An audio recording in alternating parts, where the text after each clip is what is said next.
The cold came first. Before the gunfire. Before the shouting. Before anyone realized the war was about to change. In December of 1944, deep in the Ardennes Forest of Belgium, the cold settled into the earth like something alive. It crept into boots and gloves, stiffened fingers, slowed thoughts. It made men careless. And then it made them afraid. Snow covered everything: roads, trees, foxholes, bodies. It erased boundaries and swallowed sound. At night, the forest became a place without edges, where distance was impossible to judge and every shadow looked like a threat. For the soldiers stationed there, it was supposed to be quiet. It wasn't. By late 1944, most Americans believed the war in Europe was nearly over. Paris had been liberated. German forces were retreating. Newspapers spoke confidently of victory by Christmas. Many units were being rotated into so-called quiet sectors to rest and regroup. The Ardennes was one of them. Dense forest. Narrow roads. Rolling hills. Poor weather. Allied commanders believed it was an unlikely place for a major German attack. And so, inexperienced divisions and exhausted veterans were sent there to recover. Among them was Private First Class Thomas Harlan. Thomas was 19 years old. He came from a small farm outside Toledo, Ohio, where winters were harsh but familiar. He knew the feeling of numb fingers and frozen breath. He knew early mornings and long days of work. What he didn't know, what no amount of training could prepare him for, was how cold could change a man when survival was on the line. He had been drafted the year before. Trained in Georgia. Shipped to England. Then France. Everything had happened quickly, as if the army itself was trying to outrun doubt. Thomas carried a rifle that felt heavier with each mile he marched. His uniform never quite dried. His socks were always damp. And by December, his boots were already cracking at the seams. He belonged to L Company, 75th Infantry Division, a unit so new it barely had a history yet. That would change. The division arrived in the Ardennes in early December. The trucks dropped them off along frozen roads lined with skeletal trees. Villages nearby were quiet, too quiet. Shutters closed. Smoke thin and cautious from chimneys. Thomas and his squad were assigned to a ridge near a small village most of them had never heard of. The name didn't matter. None of the names did. What mattered was the cold and the waiting. They dug foxholes into frozen ground using entrenching tools that bounced uselessly off rock-hard soil. Eventually, they used explosives to loosen the earth. Even then, the holes were shallow. Exposed. At night, Thomas lay curled inside his coat, listening to the forest. The wind. Branches cracking under snow. The distant rumble of artillery miles away. Sometimes he imagined footsteps that weren't there. The men told themselves the Germans were finished. That whatever resistance remained was scattered and disorganized. But rumors had a way of slipping through the lines. Entire units missing. Radio contact lost. Strange movements reported east of the forest. No one wanted to believe them.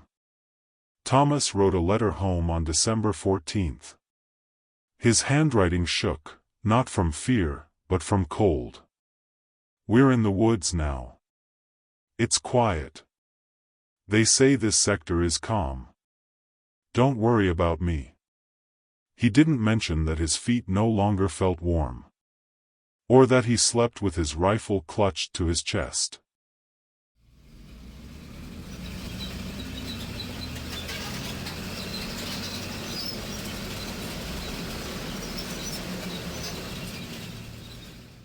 At 5:30 a.m. on December 16, the German artillery opened fire.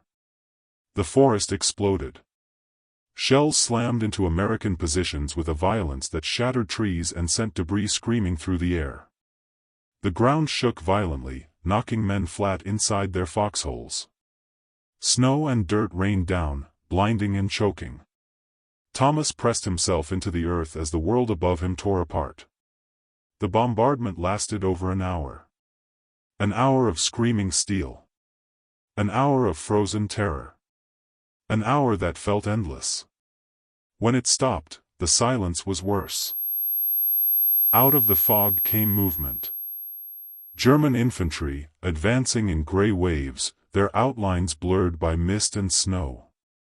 Tanks followed, their engines roaring, tracks chewing through frozen roads. The Ardennes, once quiet, had become the center of Hitler's final gamble. The Battle of the Bulge had begun. Thomas's unit was hit hard.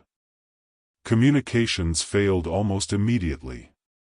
Orders were confused or contradictory.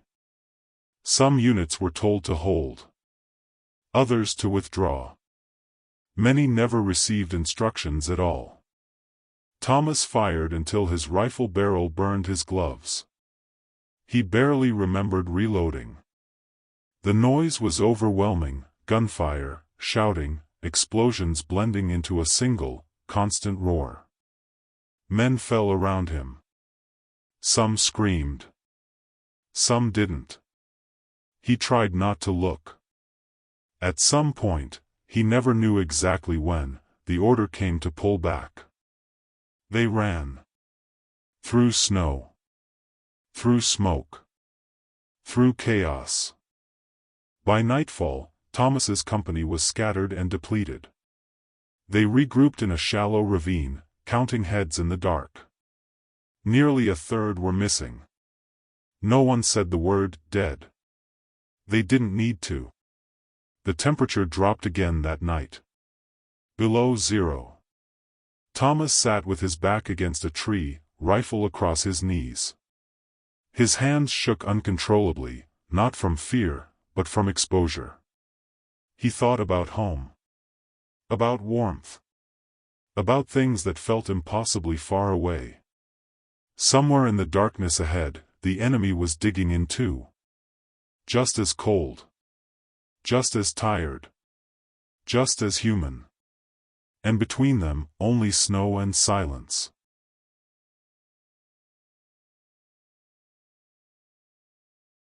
Dawn brought no relief. The artillery had ceased, but its echoes lingered in the shattered forest. Every tree looked like a specter, every mound of snow a potential threat. Smoke from distant fires mingled with fog, creating shapes that fooled the eye. Private Thomas Harlan's company huddled in a narrow ravine, trying to count heads and assign positions. The air was sharp and biting, frostbite had begun to claim fingers and toes unnoticed. Men who were alive in the night were now moving. They were low on ammunition. Low on food. And most dangerously, low on information. Radios had failed during the barrage. Maps were outdated. Orders were few, fragmented, and almost meaningless. Lieutenant Grayson, a young officer with a quiet intensity, tried to organize what remained of L Company. "Form 2 squads," he said, voice tense. "One to hold the ridge, one to scout ahead. Move carefully. Watch the snow lines. Don't get separated." Thomas found himself in the scouting group, along with Corporal Hayes, Sergeant Ellis, and 3 others. They were to advance along a forested path toward a small village reportedly still under German control. The forest was deceptive. Snow muffled their steps, yet every snap of a twig or rustle of pine needles set hearts racing. Time stretched. Hours became minutes. Every breath was a reminder that the cold was no less lethal than the enemy. "Keep moving," Sergeant Ellis whispered. eyes open. This isn't a patrol, it's survival. Halfway to the village, Thomas noticed something unusual, tracks in the snow that weren't theirs. Human. Fresh. He froze. Corporal Hayes leaned down, examining them. Could be a patrol. Could be civilians. Could be a trap. Sergeant Ellis gestured forward, reluctantly. No choice. We follow, quietly. The group advanced cautiously, forming a tight line, every movement deliberate. The forest seemed to close in. Snow fell silently now, as if the world were holding its breath. Suddenly, a sharp crack, like a branch breaking under heavy weight, echoed nearby. The squad froze, rifles raised. Shadows shifted in the mist. Two figures emerged. German soldiers? Civilians?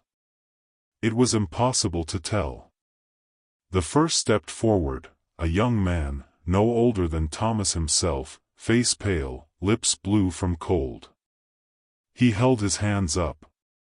The second figure staggered behind, clutching a bundle of rags, moving unsteadily. Sergeant Ellis's finger hovered over the trigger. He glanced at Thomas, a silent question passing between them. Thomas's mind raced. Do we shoot? Do we capture? Or do we risk mercy? Years of training and instinct screamed at him, the enemy is the enemy. Kill or be killed. But the eyes staring back were not eyes of a monster, they were eyes of a frightened boy. Thomas lowered his rifle slightly, signaling caution, not aggression. The German, or what appeared to be a German, spoke broken English. No fight, cold, hungry, please. There was hesitation. A moral line hung invisible in the frozen air. The group could take prisoners, risk ambush, or leave them to freeze. Sergeant Ellis made the decision, quietly but firmly, bind their hands. Share rations if needed. Do it fast. Thomas moved closer, unwrapping a care ration and offering it. The boy accepted, shaking violently, teeth chattering.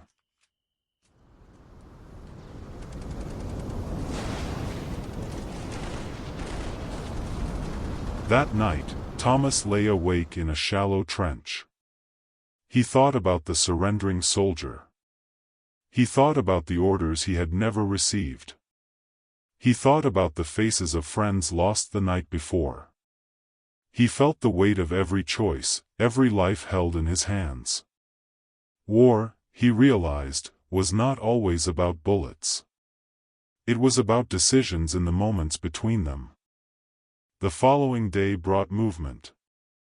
The scouting group was tasked with securing a ridge overlooking the village.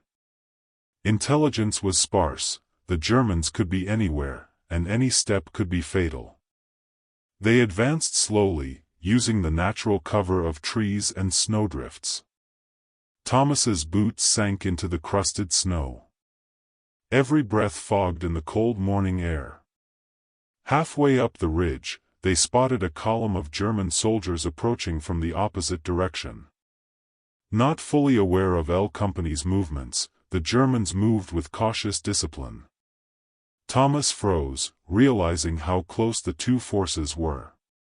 One step could ignite chaos. Sergeant Ellis whispered, "We can't hold here if they spot us. We move in the shadows. Follow my lead." The squad shifted, low and silent, crawling through snow, relying on instinct more than orders. Thomas noticed the trembling in Hayes's hands, the same cold that gnawed at his own fingers. Suddenly, a shot rang out, sharp, metallic. Everyone hit the snow instantly. Snow sprayed around them. A German soldier, straying from the column, had noticed movement. Chaos erupted. Bullets ricocheted off trees. Thomas fired instinctively, then froze, realizing the recoil burned his frozen hands. His mind screamed with every shot, "Who am I hitting? Who am I missing?" Corporal Hayes was hit, minor injury, a glancing wound, but it left him gasping and unable to hold his weapon steadily. Sergeant Ellis dragged him to cover, muttering under his breath. The Germans advanced, cautious but deliberate. Thomas and the squad were trapped between the ridge and the forest line. Retreat was almost as dangerous as standing. Then came the sound of engines, tanks rolling through snow-covered paths, mechanical growls low and menacing. The Germans were bringing armored support. Thomas realized they had walked into a trap. Orders would not come. The radios were dead. The men were isolated. The only options were instinct and courage. Thomas's heart pounded. He glanced at the horizon. Through the fog, the village loomed, silent, as if frozen in time. Somewhere among those houses were civilians, perhaps hiding, perhaps unaware of the danger creeping toward them. A split second of clarity hit him: the cold, the snow, the fear, they were not his enemies. The human choices he made in these moments, they were what would define him. Sergeant Ellis motioned forward, signaling an attack under cover of trees to flank the Germans. Thomas nodded, gripping his rifle. They moved silently, every step calculated, each breath measured.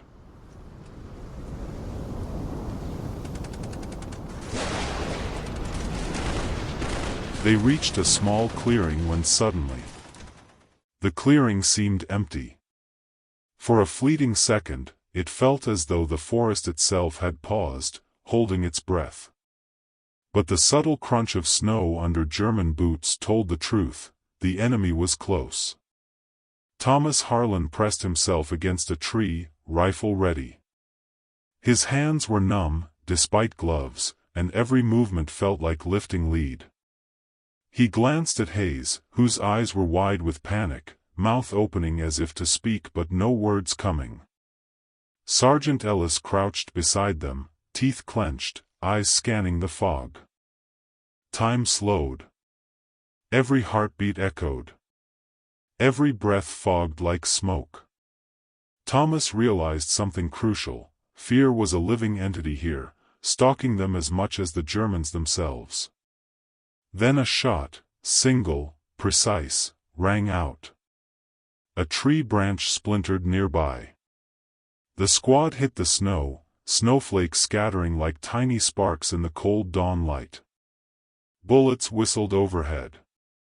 Thomas fired instinctively, feeling the recoil jolt through frozen limbs. He couldn't see clearly: fog, mist, and swirling snow obscured the enemy, but instinct guided his aim. Corporal Hayes whimpered as another soldier went down, a German, falling into the snow with a muffled thud. Thomas's stomach twisted. This wasn't war as a headline, it was war up close, intimate, and suffocating. Sergeant Ellis barked orders: form a wedge. Push left. Cover each other. The men moved like shadows, crawling over snow, every step deliberate. One slip could mean death. Hours passed, or it felt like hours. The German column shifted, unaware of L Company's positions. Thomas noticed subtle signs: footprints doubling back, rifles held loosely, smoke curling from a small fire. Someone was vulnerable. "Wait," Ellis hissed. "We strike only when we can guarantee advantage. Don't waste ammo." Thomas's mind wandered.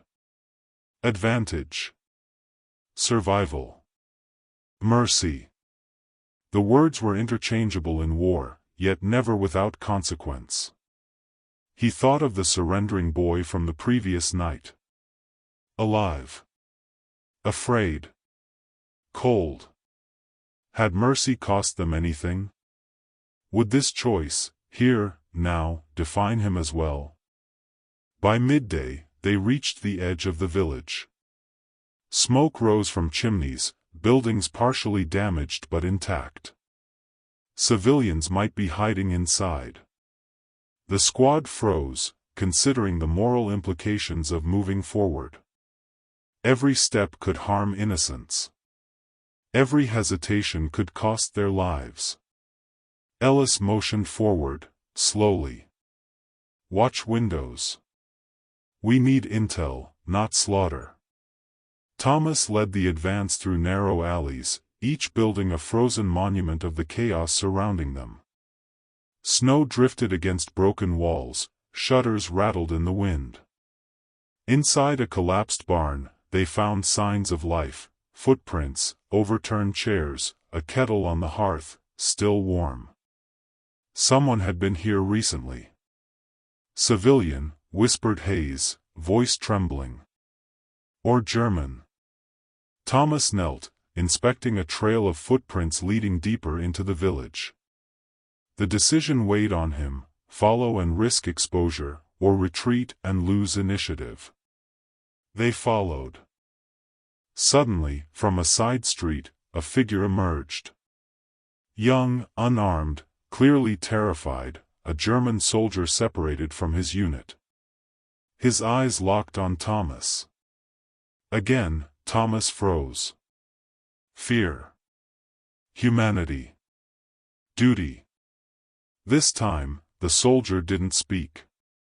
He just stared, rifle discarded, hands trembling. Thomas recognized the same desperation he had seen the night before. Ellis gave a sharp nod. They bound the prisoner's hands. Thomas offered half a ration bar, small but meaningful.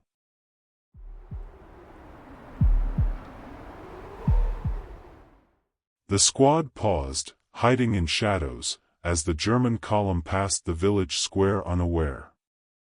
They had survived this skirmish without further bloodshed, an almost surreal victory. But war is seldom generous. The next morning brought orders from the divisional command: hold the village until reinforcements arrived. The men dug in, fortifying the barn and surrounding structures. The cold had become their enemy as much as any human foe. Frostbite, hunger, exhaustion, it all compounded the stress. Thomas, standing watch, noticed a group of civilians emerging cautiously from basements and cellars. They were gaunt, frightened, and wary. Children clung to mothers, who whispered urgent warnings about unexploded shells. Thomas handed over rations carefully. He felt the weight of responsibility. Every action had consequences, for soldiers and for innocents alike. His squad became protectors in a small way, not only against enemy soldiers but against the cold and chaos itself. Days passed in this tense equilibrium. Recon patrols brought intermittent contact with enemy scouts. Artillery occasionally shook the buildings. Sleep was scarce, every noise demanded vigilance. Letters home were written in hurried, shaky handwriting, words that could never capture the experience. Then came the final push. Allied reinforcements were approaching, but the Germans were determined to reclaim lost ground. Thomas's unit, now reduced by injuries and fatigue, was ordered to hold the northern approach of the village. The morning was gray, the air heavy with snow. Visibility was poor, but the enemy advanced with relentless determination. Thomas and the men took positions along snow-covered walls and fences, every muscle tensed. Suddenly, a barrage opened, small arms, machine guns, the dull roar of mortars. Thomas dove behind a low wall, snow spraying over him. Every step, every decision, had immediate consequences.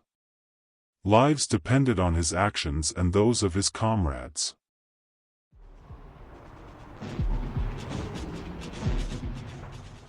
In the chaos, Thomas's mind drifted to his family back in Ohio, to the lieutenant he had saved days earlier, to the boy he had spared in the forest. Each memory grounded him, giving purpose amidst fear. Corporal Hayes, bandaged but steady, covered a flanking maneuver. Sergeant Ellis coordinated with uncanny precision despite exhaustion. Thomas realized that the cohesion of human trust, more than strategy or firepower, had kept them alive. Hours later, the Germans withdrew under the pressure of Allied reinforcements. The village was held, but at cost. Buildings were damaged. Supply lines strained. Men were wounded. The psychological toll, fear, guilt, relief, grief, etched itself into every face. Thomas, sitting against a wall with frostbitten hands, wrote a brief note in his journal. "We survived. Not because we are strong, but because we chose humanity over fear. I wonder who we leave behind, both friend and foe." By the evening, reinforcements arrived. Thomas's company was rotated to safer lines, but the memory of the ridge, the clearing, and the moral choices lingered. War was not about glory, it was about survival, about the silent decisions that defined a person's soul. The battle was over. For some, it had ended in a heartbeat. For others, it lingered, etched into bones and minds like frost in the winter soil. Thomas Harlan sat against a half-collapsed wall, fingers numb, boots caked with ice and mud, surveying the village they had fought to hold. He thought of all those left behind, the young German soldier he had spared, the lieutenant he had saved, comrades who never made it past the frozen fields. Survival was no victory, it was a choice, repeated endlessly in the snow and chaos. By late morning, Allied reinforcements arrived. Tanks rumbled through the village square, their treads crunching over broken cobblestones. Soldiers disembarked, eyes scanning the streets. Relief swept through the weary defenders like warm sunlight on frozen ground. Thomas rose, legs stiff, and helped carry wounded comrades to a makeshift aid station. Every step reminded him that victory came at a price. He looked around at the faces of his men, grimy, frozen, yet alive. Some smiled weakly. Some stared blankly, eyes distant. Trauma lingered like smoke. In a small barn repurposed as a field hospital, Thomas sat next to the lieutenant he had rescued. The officer, pale but conscious, gave a weak nod of gratitude. Words were unnecessary, their bond had been forged in action, in a shared defiance of the cold and the gunfire. Outside, civilians cautiously emerged from hiding. Thomas watched as mothers hugged children, faces streaked with soot and tears. He distributed the last of their meager rations. One small boy, barely 5, looked up at him and whispered, "Thank you." Thomas could only nod, swallowed by a lump in his throat. Humanity persisted, even amid devastation. Days turned into weeks. The German retreat accelerated as Allied forces pushed further into Belgium. Harlan's unit marched forward, reclaiming villages and crossroads. Each liberated settlement was a mixture of relief and horror, homes damaged, livelihoods lost, yet alive. The men began to realize that survival was only part of the story, bearing witness, preserving memory, was equally vital. As January gave way to February, Harlan received orders, evacuation to rear for rest and recuperation. His body ached, frostbite, bruises, and exhaustion, but his mind was heavier. He kept a small journal, scribbling observations, letters, and thoughts he could not share aloud. "I survived. Others did not. I carried them with me, their voices, their faces, their courage. War is never truly behind you. It is carried in memory, in silence, in choice." The train ride home was long, the windows fogged, the landscape a blur of white and gray. Thomas stared outside, imagining fields back in Ohio, the familiar rolling hills, and the warmth of a fire he feared he might no longer feel. Around him, men slept fitfully, murmuring names of friends lost, mothers, and sweethearts. Returning home was a revelation and a shock. The world had moved forward, unaware of the battles waged in frozen forests and snow-choked villages. Families waited at stations, faces bright with hope, hands reaching, tears glistening in the cold sun. Thomas stepped onto the platform in Ohio. His boots crunched on familiar soil, a strange warmth flooding his chest. He embraced his mother, then his father, whose eyes reflected quiet relief and unspoken grief. The farm, the barns, the familiar scent of earth, life continued. And yet, he carried the shadows of the snow, of the forest, of the choices he had made. But survival was only the beginning. Harlan's nights were haunted by memories, the lieutenant, the young German, the friends who never returned.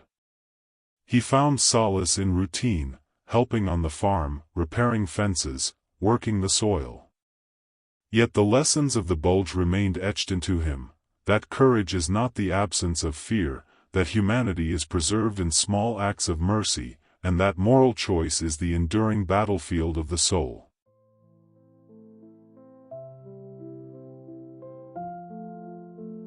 Years passed. Harlan married, raised a family, but never forgot the Ardennes.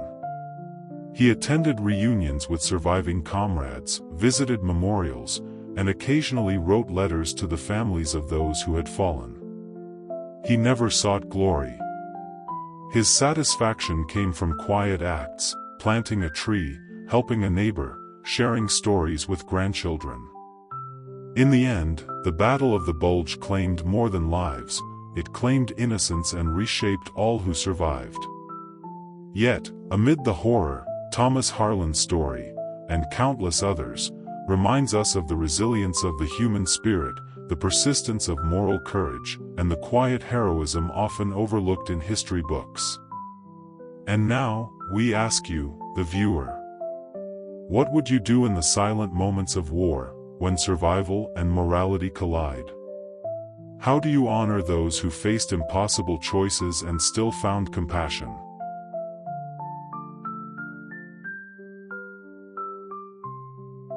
If this story resonated, consider subscribing for more untold histories from the front lines.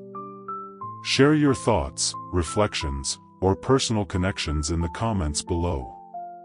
Every story remembered is a tribute to courage, humanity, and endurance.